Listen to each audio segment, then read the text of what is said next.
আসসালামু আলাইকুম। বাস ভর্তি যাত্রীদের বাঁচাতে নিজের জীবন দিয়ে দিলেন হেলপার দুলাল। চলন্ত বাসের ব্রেক ফেল করার পর বাস ভর্তি সাধারণ যাত্রীদের নিশ্চিত মৃত্যুর হাত থেকে বাঁচাতে নিজের তাজা জীবনটা উৎসর্গ করে দিলেন কুড়িগ্রামের এক হতদরিদ্র বাসের হেলপার। খুব অবিশ্বাস্য শোনাচ্ছে, তাই না? প্রায় প্রতিদিনই পত্রিকার পাতায় কিংবা টেলিভিশনের পর্দায় আমরা সড়ক দুর্ঘটনার খবর দেখি, যেখানে অধিকাংশ সময়ই কাঠগড়ায় দাঁড় করানো হয় বাসের চালক কিংবা হেলপারদের। তাদের খামখেয়ালিপনা আর বেপরোয়া গতির কারণে কত তাজা প্রাণ অকালে ঝরে যায় তা নিয়ে আমরা প্রতিনিয়ত ক্ষোভ প্রকাশ করি। কিন্তু এই একই পেশার আড়ালে যে কখনো কখনো এমন কিছু দেবদূত লুকিয়ে থাকেন, যারা অন্য মানুষের জীবন বাঁচাতে নিজের বুকটা পেতে দিতেও দ্বিধা করেন না, তার এক অবিশ্বাস্য ও চোখ ভেজানো উদাহরণ তৈরি করে গেলেন ২৫ বছরের এই তরুণ। তার নাম দুলাল। ঘটনাটি ঘটে দেশের অন্যতম ব্যস্ত সড়ক ঢাকা মাওয়া এক্সপ্রেসওয়েতে। কুড়িগ্রামের ভুরুঙ্গামারী থেকে ছেড়ে আসা আহসান পরিবহনের একটি যাত্রীবাহী বাস তখন ঢাকার দিকে ছুটছিল। বাসে থাকা যাত্রীদের কেউ ঘুমাচ্ছিলেন, কেউ বা ঘরে ফেরার আনন্দে বিভোর ছিলেন। হঠাৎ করেই চলন্ত বাসের চালক টের পান গাড়ির ব্রেক কাজ করছে না। ব্রেক ফেল করা বিশালাকার বাসটি তখন যেন এক চলন্ত যমদূত। আরও ভয়ের ব্যাপার হলো, বাসের ঠিক সামনেই ছিল ধলেশ্বরী টোল প্লাজা। টোল প্লাজায় সাধারণত অনেক গাড়ি লাইনে দাঁড়িয়ে থাকে। ব্রেক ফেল করা বাসটি যদি সেই লাইনে থাকা অন্য কোনো গাড়ির ওপরে আছড়ে পড়ত, তবে কয়েক সেকেন্ডের মধ্যে সেখানে এক রক্তগঙ্গা বয়ে যেত। ঝরে যেত বাসে থাকা এবং টোল প্লাজায় অপেক্ষমান অসংখ্য নিরীহ মানুষের প্রাণ।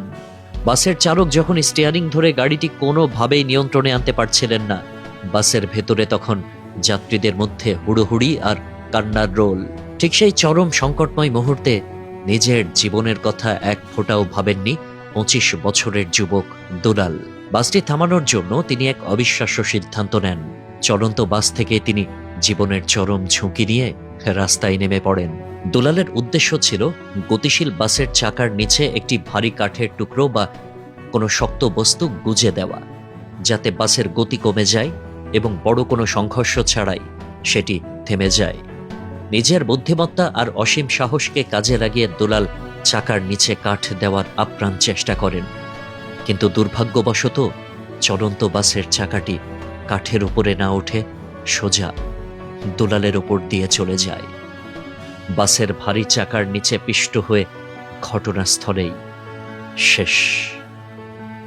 শেষ হয়ে গেল এই হেলপার, বীর হেলপার। দুলালের এই তাৎক্ষণিক ও অসম সাহসী পদক্ষেপ বৃথা যায়নি। চাকার নিচে বাধা পাওয়ার কারণে এবং চালকের শেষ চেষ্টার ফলে বাসটি বড় ধরনের দুর্ঘটনার হাত থেকে রক্ষা পায়। বাসের ভেতরে থাকা একজন যাত্রীর গায়েও সামান্য আঁচড় লাগেনি। সবাই অক্ষত অবস্থায় বেঁচে যায়।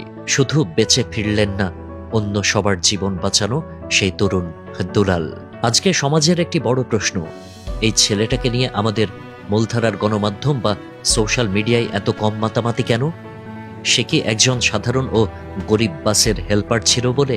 কোনো বড় সেলিব্রিটি বা ধনী পরিবারের কেউ হলে কি আজ পুরো দেশ জুড়ে কান্নার রোল পড়ত না? ভাবুন তো, আজকের এই স্বার্থপর দুনিয়ায় কতজন মানুষ নিজের জীবনের মায়া ত্যাগ করে অন্যের জীবনের জন্য নিজেকে বিলিয়ে দিতে পারে।